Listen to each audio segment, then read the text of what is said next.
Papakain na natin sa kanila. So ito na nga mga Habibis, i-invade natin ang kusina ng mga Cañedo family. Magluluto tayo today ng pampano, yung bagong recipe ng pampano. Tapos nag-request sila na tulungan ko daw silang gumawa ng paksiw na pata. Siyempre, gagawa rin ng paksiw na pata. Let's go! At saka gusto ko yung ganitong kitchen, yung malawak, ganito. Ito yung pangarap ng kitchen. In the future, pag nagkaroon kami ng mas malaking bahay, ganito yung papagawa kong 30 kitchen. At eto guys, yung pampano natin, dalawang klase. Ito lang yung typical pampano na lagi kong niluluto. Pero dito sa Davao, meron silang pampanong dagat. Ito yung black na kulay na mamahalin. Native yan. Hindi ko pa yan, never pa ako nakapagluto ng ganyan pampano kasi walang available sa Manila. Hindi ako nakakabili. Hindi ko alam din actually kung saan nakakabili. Kasi sa palengke, usually yung cultured lang na ganitong pampano. Anyway, so pareho natin lulutuin yan. And then magluluto tayo ng pata. Ito yung mga pata dito. Kalahati lang siguro nito kasi sobrang dami naman. And kasama ko si Tita Ruth, ang mother, napaka-pretty mother ni Rap Cañedo. At tuturuan ko siyang gumawa ng paksiw na pata. So Tita, nilagay na natin dito yung pata at saka yung water. Yung paksiw na pata namin dito masarap. Kaya maraming tubig. So lalagay lang namin lahat ng ingredients. Si Tita maglalagay. So mayroon tayong dalawang bulb ng bawang. Kaya lagay mo lang dyan. Tapos Tita, itong ating sibuyas. Siguro natin ito. Itong ating sibuyas na yan. Hindi pa, more pa. Yan, okay na yung Tita. And then, we'll put pamintang buo. Okay na yung Tita yan.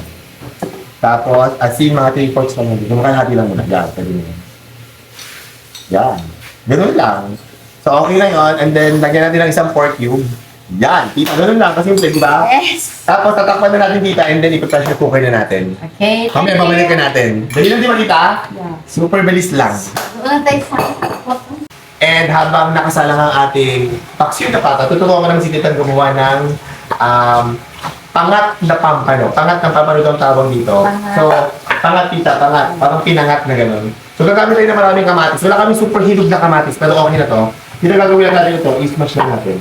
okay. Kakamayin natin na ito. Tapos ilalagay lang natin, iti-iti sila. Kailangan natin i-crush. Yan. And lalagyan natin ng bawang Tita. Siguro yung makalahati lang ito ba? Pamayin na natin ha. Nagugas naman kami dito ng Yeah. Ilagay na natin itong mga sibuyas. Luya. Then Tita, ipapatong na natin ang mga fish sa ibabaw. Yan, yan. Fish. Isang cultured pampano, isang mamahaling pampano. Tapos, lagyan natin ulit ng kamatis sa ibabaw Tita. So, wala na siya sa Wala na siya sa loob. Wala na po sa loob, Tita, ganyan lang. And then, lagyan ulit natin ng bawang. Ng bawang. Tapos, lagyan natin dito ng asin. So, yung asin na to, ibubuhusan natin dito. Ibubuhusan natin dito. Lalagyan natin ng siling green. Ayan, parang masarap.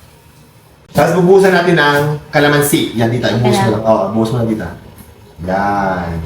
Tapos, patakan lang natin ng konting olive oil. Wow. Yan Tita. Tapos, isasalan lang natin.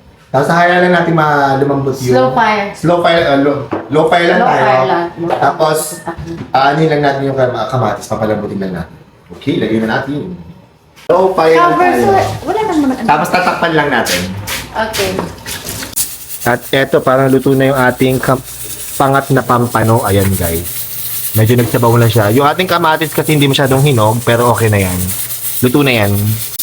At etong ating paksiw na pata, ayan, nire-release na yung pressure ng ating pressure cooker.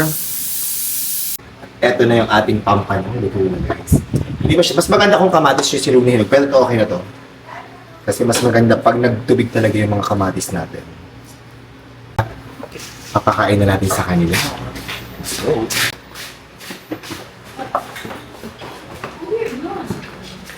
ito na ang pampano. Wow! Pangat na pampano. Ayan, pampano! Wow! Pangat na pampano. Oh, it smells so good. Yes, that's it. Thank you, Cañedo family. Thank you. Noah, you eat fish?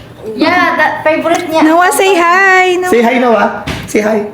Hi, vlog. Say hi, vlog. Hi, vlog. What do you want to say? I love you. Ha? I love you. Oh. Yeah. Sa malambot na yung ating pata, kaso wala sila dito cane vinegar, gagamit tayo ng sukang puti. Lagyan na natin ng sukang puti ito.